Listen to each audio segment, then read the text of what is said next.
Graça e paz, queridos. Pastor Alexandre aqui. E hoje a gente está trazendo o 14º episódio da série de devocionais do livro de Jonas. Querido, estamos caminhando. Glórias a Deus por isso. Mas, se você é novo por aqui, calma. Eu vou colocar um card aqui em cima, uma bolinha que vai aparecer bem aqui, do YouTube. Clicando nessa bolinha, você vai ser levado lá para o canal Ministério Caminhos. E lá no Ministério Caminhos você vai poder assistir os 13 episódios da série de devocionais do livro de Jonas que tem lá. E aí você vai poder voltar para cá, assistir o 14º episódio. Tá bom, querido? E eu quero agradecer as pessoas que estão acompanhando, as pessoas que estão curtindo, as pessoas que estão comentando. Quero te agradecer por você que vem aqui toda semana, quase todo dia. A gente está botando as devocionais 3 vezes por semana. Eu quero te agradecer por você estar aqui, assistindo o canal, vindo. Isso aqui, amados, é um ministério. Isso aqui é como se fosse o braço da igreja. E quando você faz isso, você está ajudando a palavra de Deus a ir à frente. Então, curte, comenta aqui embaixo, compartilha, não deixe de fazer isso não. Quando você faz isso, você dá relevância ao vídeo. O YouTube entende que esse vídeo, ele é um vídeo pertinente e ele vai tentar entregar às pessoas que entram pesquisando mensagem de Deus, palavra de Deus, estudo bíblico, devocional. E aí o YouTube pega e entrega esse vídeo como uma opção de vídeo para a pessoa assistir.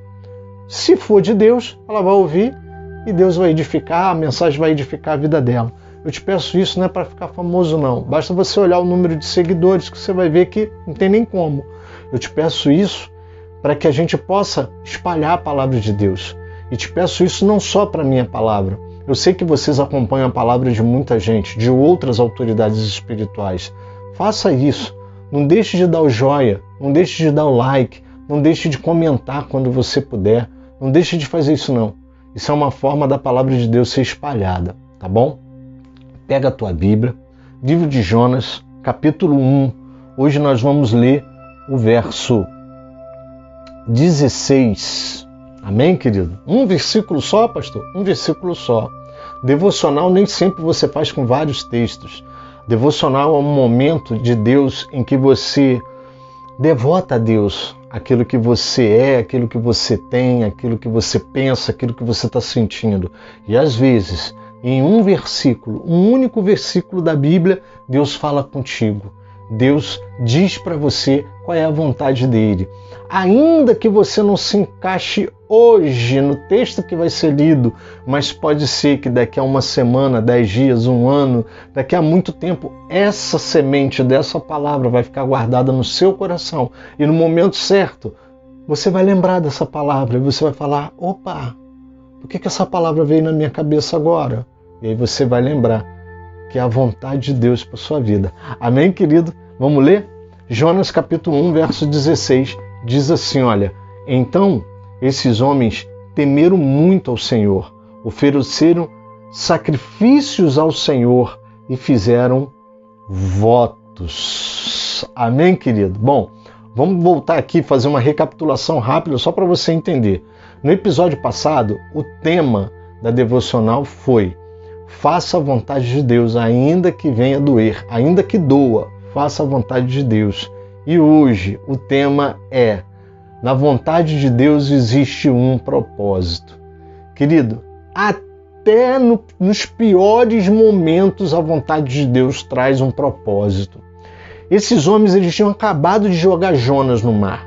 Eles estavam ali temerosos, eles clamaram a Deus. A gente pode ler aqui o verso 14. Então clamaram ao Senhor e disseram, Senhor, rogamos-te que não nos deixe perecer por causa da vida desse homem e não façais cair sobre nós este sangue inocente, porque tu, Senhor, fizeste o que foi do teu agrado. Eles tinham acabado de jogar Jonas. Eles pegaram Jonas, jogaram no mar para que o mar se acalmasse. E a Bíblia vai dizer no verso 15 que o mar se acalmou. Logo em seguida veio a testificação da vontade de Deus.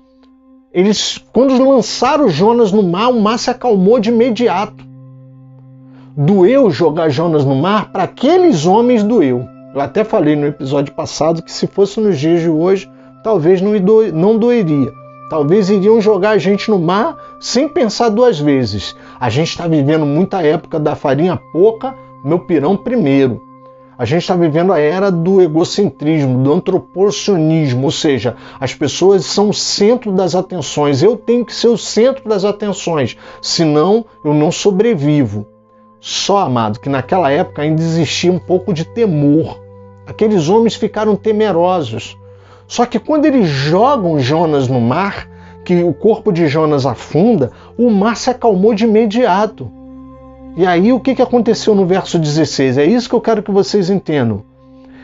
Então esses homens temeram muito ao Senhor, ou seja, algo que eles não tinham, eles começaram a fazer. Eles começaram a temer ao Senhor. E aí diz que eles ofereceram sacrifícios ao Senhor e fizeram votos. Amados, aqueles marinheiros, eles eram incrédulos. Se você voltar um pouquinho aí, lá no início do capítulo 1, diz que quando a tempestade começou, a Bíblia vai dizer que cada um desses marinheiros clamaram ao seu Deus, aos seus deuses, com D minúsculo. Esses homens ficaram apavorados quando eles viram aquela tempestade. Naquela época era muito comum fazer viagens em épocas em que não era necessário você temer, porque era previsível os efeitos da natureza. O percurso, não eram viagens muito longas, eles conheciam o mar com uma palma da mão. Aqueles homens eram marinheiros experientes. O percurso que eles iriam fazer, eles sabiam que eles iam conseguir fazer, até porque era uma embarcação de viagem rápida, de bate e volta, porque a gente vê que Jonas compra o ingresso para ir para Tarsis. Ou seja, era uma via de... como se, vamos dizer assim, que era um corredor de transporte de pessoas. Era comum fazer viagens naquele trajeto. E aquela tempestade pega eles de surpresa, porque quando estamos fora da vontade de Deus, amados, somos pegos de surpresa nas situações que nós achamos que mais dominamos, que está sob o domínio da nossa mão. Aquilo que nós conhecemos, nós sabemos como as pessoas vão agir, sabemos como as coisas vão acontecer. Nem sempre é assim. Aqueles homens tinham certeza que não era época de chuva para aquele local, que eles podiam fazer aquela viagem bem, só que eles se depararam com a pior tempestade da vida deles. E eles começam a clamar, cada um ao seu Deus, cada um ao seu Deus. Eles começam a clamar, eles eram incrédulos, eles acreditavam em deuses pagãos. Eles começam a clamar, só que não dava resultado. Eles lançam sortes, a sorte cai sobre Jonas. E aí o capitão do navio chama Jonas e fala: quem é você? Explica pra gente, se apresenta. Jonas apresenta a identidade dele: eu sou hebreu, sou homem de Deus, sou profeta, estou fugido da presença de Deus. Eles entendem que ali estava o problema. Jonas se responsabiliza e se coloca como sacrifício e fala: me lancem ao mar, que isso tudo vai acalmar. Eles ficam temerosos porque existe um certo pudor. E aí quando eles pegam e lançam Jonas ao mar, o mar se acalma. E aí diz que eles temeram ao Senhor. A gente vai ver aqui que eles não falam mais dos deuses deles. Eles temeram ao Senhor. E aí diz que eles ofereceram sacrifícios ao Senhor e fizeram votos.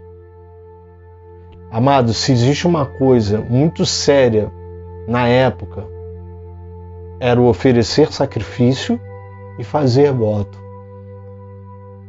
Deus ele aproveitou aquele momento de confusão, aquele momento ali em que as coisas estavam chegando no limite com Jonas, porque Deus estava chateado com Jonas, vamos colocar assim, e aí Deus ele utiliza todo aquele mar revolto, toda aquela tempestade para estabelecer a vontade dele na vida dos marinheiros incrédulos. O que eu quero te dizer hoje é que Deus vai estabelecer a vontade dele na vida de todas as pessoas que estão ao nosso redor, ainda que doa fazer a vontade dele. Há um propósito à vontade de Deus. Há um propósito na vontade de Deus. Por mais que a gente ache que aquela vontade vai nos prejudicar, que, poxa, como é que pode, pastor? Mas lançou Jonas ao mar. Fique calmo que a gente vai entender daqui a pouco. No próximo episódio a gente vai falar disso. Deus, Ele faz tudo perfeito, amado. Nós é que não cremos. Nós é que achamos que as nossas soluções são melhores do que as de Deus. Nós acreditamos que os nossos caminhos são melhores do que os de Deus. Nós acreditamos que aquilo que nós fazemos consegue ser mais perfeito do que o de Deus. Eu quero te falar que por mais que doa, faça a vontade de Deus, porque a vontade de Deus tem um propósito. Aqueles marinheiros se convertem. Aqueles marinheiros começam a oferecer sacrifícios ao Senhor. Eles não estão mais falando dos deuses que eles acreditavam no início da viagem. Agora eles têm o Senhor Deus como Deus, porque eles oferecem sacrifício. Naquela época só era permitido oferecer sacrifício ao Deus que você acreditava, ao Deus que você cria, ao Deus que você temia. E eles começam a fazer votos. Fazer voto também só se fazia para o Deus que você temia. Aqueles marinheiros começaram a temer, a sacrificar e a fazer votos para com Deus. Há um propósito na vontade de Deus. Senhor, meu Deus e meu Pai, muito obrigado a Deus por essa palavra. Muito obrigado, Senhor Deus, por mais essa oportunidade de estarmos aqui falando contigo. Deus, nos ensina a entender que há um propósito na Tua vontade, que fazendo a Tua vontade, nós vamos sim, talvez, sentir a perda de algo, sentir a dor de alguma coisa, mas também vamos proporcionar a Tua manifestação na vida de outras pessoas. Senhor, nos ensina a ser esse canal de bênção na vida daqueles que ainda não Te conhecem e que Tua glória seja manifesta na vida deles. É o que eu Te peço. Em nome de Jesus Cristo. Amém. Fica com Jesus, querido.